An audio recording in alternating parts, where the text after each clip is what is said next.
জয় মা সিদ্ধেশ্বরী।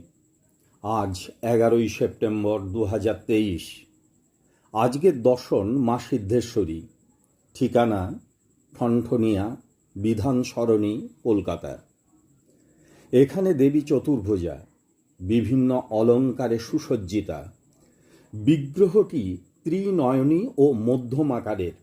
মহাদেব শুয়ে আছে মায়ের পদতলে। বিভিন্ন বই পড়ে এখানকার অতীত সম্বন্ধে যেটুকু জেনেছি তা হল, তান্ত্রিক উদয়নারায়ণ ব্রহ্মচারী এই মন্দির প্রতিষ্ঠা করেছিলেন। সেই সময়কার মাটির বিগ্রহ আজও পূজিত হয়ে আসছে। 1810 সালে মন্দিরটি পাকা করেছেন সেই সময়কার ধনী ব্যক্তি শঙ্কর ঘোষ মহাশয়। এটি সুতানুটির মহাশ্মশান ছিল এক সময়। আজ ব্যস্ত শহরের মধ্যে ঠনঠনে কালী মন্দির।